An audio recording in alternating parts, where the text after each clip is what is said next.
Dear student, एक question यहाँ पे जो है radius of the orbit, okay, उससे रिलेटेड है. A triply ionized beryllium B3+ has the same orbital radius as the ground state of hydrogen. Then the quantum state n of the beryllium is. देखिए beryllium, okay, इसका जो orbital radius है वो किसके बराबर का है? Ground state of hydrogen atom, मतलब बोर रेडियस के बराबर का है. चलिए यहाँ पे इन जनरल अगर बात की जाए, R is directly proportional to n² by z. तो अगर आप बेरिलियम के रेडियस को R2 मान लें और हाइड्रोजन के जो ग्राउंड स्टेट वाला रेडियस उसको R1 मान ले, so I can write R2 by R1 is equal to n² by z2 divide by n1² by z1. सो अब देखिए यहाँ पे n2 ये हमको पता करना है कि उसी को n बोला है उसने, ओके. सो हमने लिख दिया ये n² divide by z. So beryllium, okay, it is 4, z की वैल्यू इसके लिए 4 आएगी, डिवाइड बाय n1², मतलब ये जो है हाइड्रोजन के रेडियस की बात होगी. चलो हमने उसको सॉरी n, तो यहाँ पे n की वैल्यू 1 होती है तो हमने ले लिया 1 डिवाइड बाय z की वैल्यू भी 1 होती है. हाइड्रोजन के लिए यहाँ z की वैल्यू 1 होगी.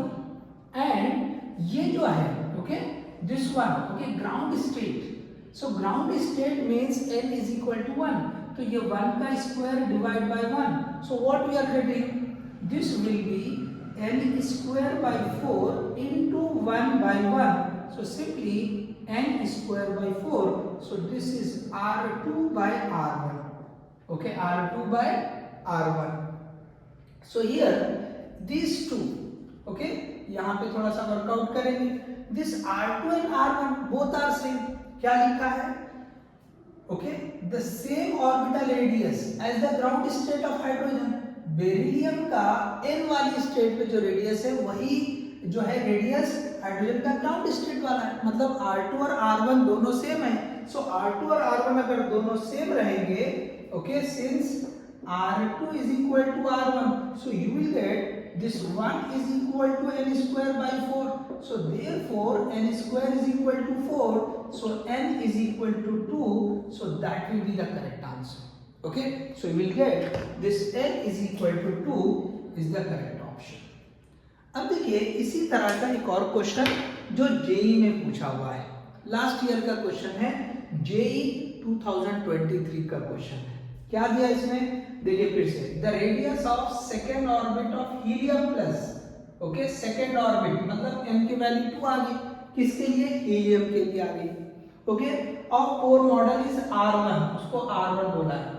And that of fourth orbit of beryllium is represented as R2. Beryllium के फोर्थ ऑर्बिट, ओके, बेरिलियम के फोर्थ ऑर्बिट को रेडियस R2 बोला है. Now the ratio R2 by R1 is x2:1. तो यहाँ पे x की वैल्यू आपको पता करना है.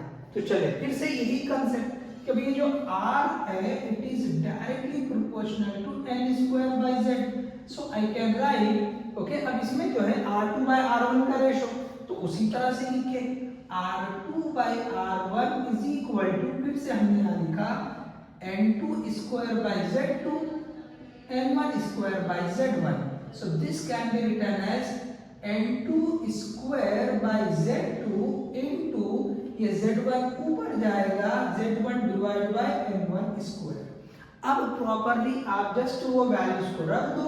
सो R2 by R1 is equal to, okay, is equal to, अब देखिए यहाँ n2 मतलब हम ये बेरिलियम की बात कर रहे हैं. सो बेरिलियम का जो है कौन सा ऑर्बिट बोला है? Fourth orbit. तो यहाँ पे लगा दो ये 4 का स्क्वायर डिवाइड बाय z2, उसका जो है atomic number, so that is 4 into z1. z1 किसके लिए बोला है? हीलियम के लिए बोला है. सो हीलियम का, ओके, ये जो हमने z ले लिया ये 2 एटॉमिक नंबर, और n1 कौन सा ऑर्बिट बोला है? सेकंड है. तो यहाँ पे 2 का square. So this will B 4² by 4, ये 4 होगा, और 2 डिवाइड बाय 2² 1 by 2 होगा.